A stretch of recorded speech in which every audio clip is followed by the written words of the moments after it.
ज़िंदगी से जुड़े हुए ऐसे किस्से जो कि या तो हमारी यादों में हैं या फिर हम उनको यथार्थ में देखते हैं। ऐसे किस्सों को जब हम अभिनय के माध्यम से दर्शकों के सामने प्रदर्शित करते हैं तो डेफिनेटली उसका बहुत असर समाज पर होता है। और ऐसी ही एक रंगकर्मी इस वक्त हमारे साथ मौजूद हैं, सुषमा शर्मा जी, जिन्होंने अपनी काबिलियत से, अपनी लियाकत से, अपनी मेहनत से समाज में अपना एक मकाम बनाया है, नाम बनाया है। और आज हम आपको उनसे मिलाने वाले हैं हमारे कार्यक्रम रंगशाला में। 107.8 FM रेडियो जय घोष पर आप हैं अपनी दोस्त समरीन के साथ और कार्यक्रम हम शुरू कर चुके हैं रंगशाला, और बातें होंगी आपसे आज नाटक के विभिन्न आयामों पर। बहुत बहुत स्वागत है सुषमा जी आपका। जी सुषमा जी, आपकी ज़िंदगी में नाटक की शुरुआत कब हुई और इसकी अगर बात की जाए तो इसका विकास किस तरह से आप देखती हैं कि वक्त दर वक्त कैसे हुआ? जी और आपको कब लगा कि आपको इसमें शामिल होना है या इसके साथ जुड़ना है? मैं कथक डांस सीखती थी और मुझे डांस का बहुत शौक था, क्योंकि लोग अक्सर ये बोलते थे कि इसके चेहरे पे एक्सप्रेशंस बहुत आते हैं। तो चाहे वो मीना कुमारी की पाकीजा हो या जो भी हो, मैंने बाकायदा उसको मैं पूरी कॉपी कर लेती थी। तो लोगों ने कहा ऐसे डांस सिखाओ, तो मेरी मदर ने मुझे एक डांस स्कूल में डाल दिया और वहाँ पे एक दिन एक डांस ड्रामा हुआ, उसमें मुझे लीड रोल मिल गया।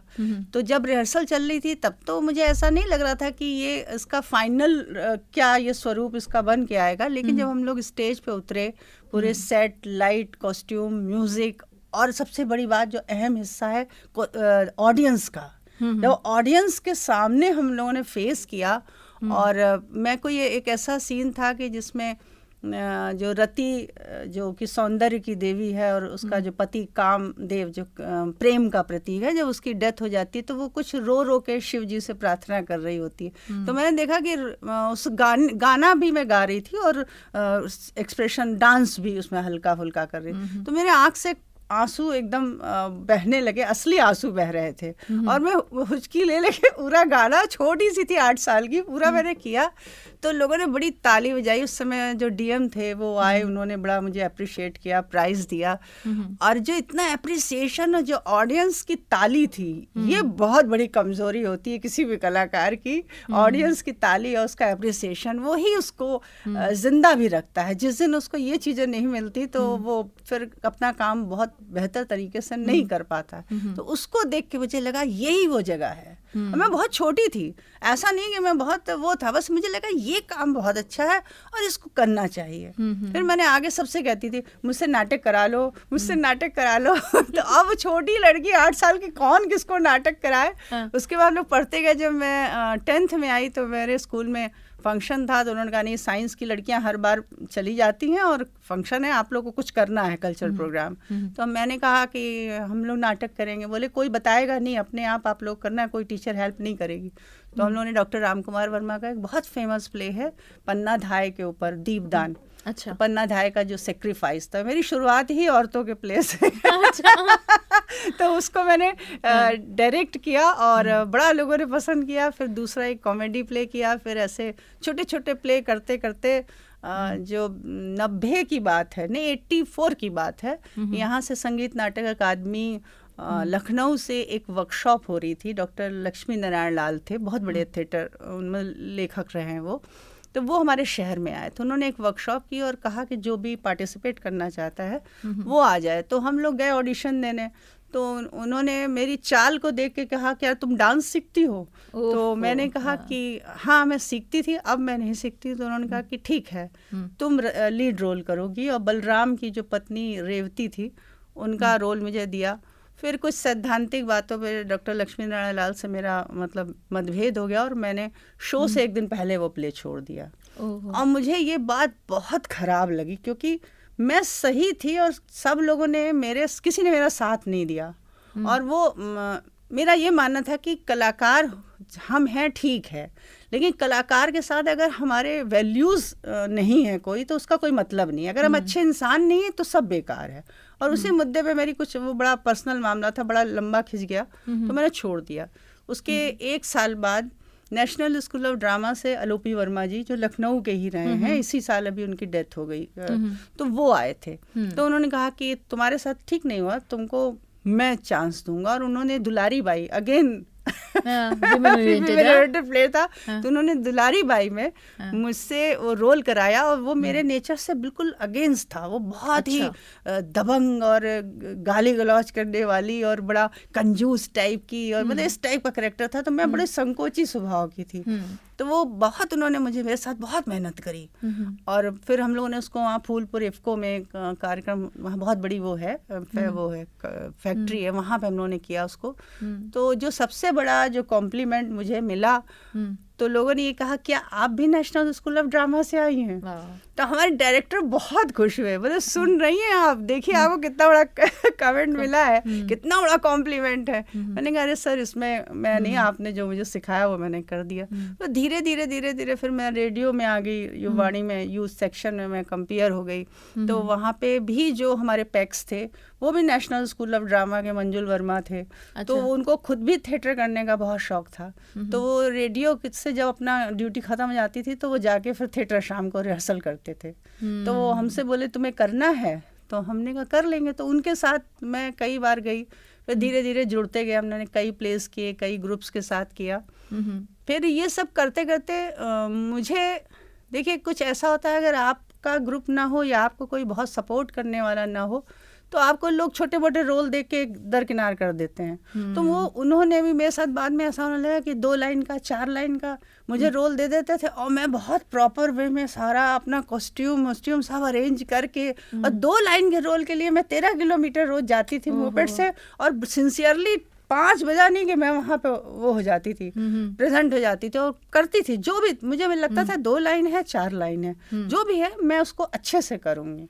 फिर लेकिन एक दिन बार मुझे लगा कि अगर मैं इतना 13 किलोमीटर जाती हूँ, मेरे अंदर इतनी इच्छा है, तो मुझे लोग अच्छा रोल क्यों नहीं देते। मतलब शुरू में हुआ, फिर बीच में एक ये फेज आ गया, ये फेज भी आया। तो फिर मैंने कहा कि ठीक है। फिर एक दिन हमारे भैया थे, भैया हम लोग बोलते हैं, बिहार के थे, तो वो बोलते थे एक प्ले चल रहा था कुमार की छत पर, मधु राय का प्ले है, वो बहुत अच्छा प्ले है, मतलब साइकोलॉजिकल पूरा प्ले। उसमें अगेन मुझे निशा भाभी का जो रोल मिला, तो वो रोल बहुत ही डायनामिक रोल था। अच्छा। और मतलब ऐसा रोल था कि जो लोगों ने, ऑडियंस जो बैठी हुई थी हमारे यहाँ, तो उसमें से एक डॉक्टर साहब उठ के आए, बोले सुषमा तुमने आज मुझे बहुत दुखी कर दिया। मैंने क्यों? मुझे तुमसे ये आशा नहीं थी कि तुम ऐसा रोल करोगे। तो मैंने कहा डॉक्टर साहब बस मैं जीत गई, बस मैंने अच्छा कर लिया। यही मैं आपसे एक तरह सवाल मेरे ज़हन में उठ रहा है कि किरदार जब आप निभाते हैं किसी भी थिएटर में, नाटक में, तो वो किरदार कितना आपके अंदर रह जाता है? वो रह जाता है, सब हैं अभी। अच्छा। अभी मैं अगर शायद मर जाऊं तो एक एक किरदार निकल के खड़ा हो जाएगा। अच्छा। और अपना अपना पार्ट करेगा कि ऐसा नहीं होता कि नाटक खत्म हुआ, किरदार खत्म। मेरे से तो नहीं होता, मेरे अंदर सारे कैरेक्टर हैं। और मुझे लगता है यही मेरा मतलब सारी दौलत है, यही है जो मेरे अंदर है। सबसे अजीज कौन सा किरदार और नाटक रहा आपकी लाइफ में? अजीज जो मैं तीजन जी पे प्ले करती हूँ, चोला मुरमाटी, वो मुझे बहुत पसंद है। और उसके पूरे इंडिया में मेरे अभी तक 14 शो हो चुके हैं, और दिल्ली में 2 शो हुए हैं, अभी बहुत जगह वेस्ट बंगाल में हुआ, बिहार में बहुत अच्छा हुआ। उसमें सबसे बड़ी बात क्या है, वो रोल मुझे इसलिए अच्छा लगा, वैसे तो मैंने बहुत लंबे लंबे रोल किए हैं, कि एक तो वो आदिवासी महिला, पढ़ी लिखी नहीं, उसके पास कोई संसाधन नहीं, लेकिन उसके अंदर अपनी कला को लेके जो मतलब चाह है, जो अपने आप को एक्सप्रेस करने की जो चाह है, उसके लिए उसने कुछ भी कुर्बान कर दिया। और वो उसने ये दिखा दिया कि वो कोई भी चीज़ उसको बाधा नहीं बन सकती है। वो और इंटरनेशनली क्लेम्ड आर्टिस्ट हैं वो आज। तीजन जी पंडवानी की तीजन मीन्स पंडवानी। और मतलब सारे अवार्ड्स उनको मिल ही चुके हैं, मतलब अवार्ड्स के तो एक महिला का अपने परिवार से, अपने पति से का जो दमन उनका होता था, मार पीट, ये वो कमा के लाती थी, तो वो भी वो लोग इस्तेमाल भी कर लेते थे और उनसे कहते थे बेशरम की तरह कैसे गला फाड़ फाड़ के चिल्ला के क्यों गाती हो। बार बार उन्हें 3 बार शादियाँ करी, तीनों शादियाँ उनकी टूट गई, लेकिन उन्होंने हिम्मत नहीं छोड़ी। और आज रायपुर में उनका बहुत बड़ा घर है, उनके सब बच्चे उनके साथ हैं, और वो कहती हैं कि मुझे बस भारत रत्न मिलना रह गया है। तो उस एक कलाकार की जो अपने समाज से, अपने आप से, अपने परिवार से जो उसका संघर्ष है और जो यात्रा है और जो उसका अपने लक्ष्य तक पहुंचने का जो साहस है, वो तीजन जी के कैरेक्टर में जब मैं करती हूँ तो मैं बिल्कुल आपे में नहीं रहती हूँ। जब मैं निकल के जब फ्लो बाहर आता है और मैं बिल्कुल भूल जाती हूँ उनका वो, उसमें थोड़ा छत्तीसगढ़ी मिक्स करके हम लोग हिंदी बोलते हैं, वो पूरा गेटअप तीजन जी का उस तरीके से लेना, और मैं अपने आप को बहुत मतलब धन्य समझती हूँ कि मैं तीजन जी के रोल को करती हूँ। जितनी बार मैं करती हूँ उतनी बार मैं उनके अंदर ही मन पैर छूती हूँ। मुझे लगता है कि ऐसी, हम लोग तो पढ़े लिखे हैं, कुछ सुविधाओं के साथ हैं, तो हम लोग यहाँ तक आ गए तो कोई बात नहीं, लेकिन वो जितने संघर्ष से, गरीबी, भयंकर गरीबी के आदमी को एक वक्त खाना मिले, दूसरे वक्त ना मिले, उसमें गाने की चाह, और खेतों में जाती थी वो रात में चिल्ला चिल्ला के गाती थी। उनका रेंज देखिए आप गाने का, और उनकी जो मैंने जब उनको परफॉर्म करते हुए देखा था, मैंने उनका बहुत पीछा भी किया। अच्छा। जब एक उनके ऊपर पुस्तक निकली थी, उसका विमोचन होना था, उत्तर मध्य क्षेत्र सांस्कृतिक केंद्र ने निकाली थी, तो उस समय वो परफॉर्म भी करने आई थी। अच्छा। तो मुझसे किसी ने कहा कि तुम कलाकार हो, तुम्हें तीजन को जरूर देखना चाहिए।